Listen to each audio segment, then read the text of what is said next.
করার উপযুক্ত সময় কারো নাই, যোগ্যতা কারো নাই। আপনার সামনে কেউ দাঁড়ায় ইমামতি করতে পারবে না। আমার রাসূল নামাজের মুসল্লায় দাঁড়িয়ে গেলেন। জিবরাইল আলাইহিস সালাম নবীর পিছনে, নবীর দিকে তাকিয়ে আছে। হুজুর একবার ডান দিকে তাকায়, আবার নবী বাম দিকে তাকায়।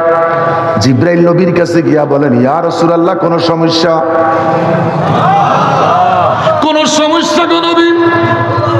আমার নবী ডেকে বলে, জিবরাইল রে, একটাই সমস্যা। আমার সিনা বরাবর পিছনে যেই লোকটা, ইনি কে?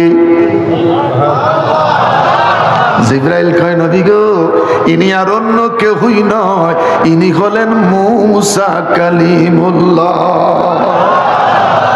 আমার নবী ডেকে বলে, জিবরাইল, জিবরাইল রে, জিবরাইল, আমাকে বোরাকে এনেছো। আসার সময় মূসা কালিমুল্লাহর কবর দেখলাম নামাজ আদায় করতেছে। আমরা বোরাকে আসলাম, কলিমুল্লাহ কেমনে আসলো রে? আসলো তো আসলো, দ্বিতীয় কাতার নয়, তৃতীয় কাতার নয়, প্রথম কাতারের প্রথম মুসল্লি।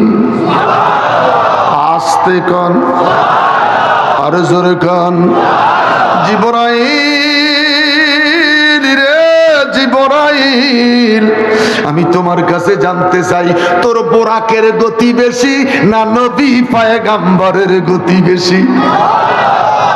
জিবরাইল কয়, রাসূল মাফ চাই, আমি জানি না, আল্লাহ নবী ভালো জানে।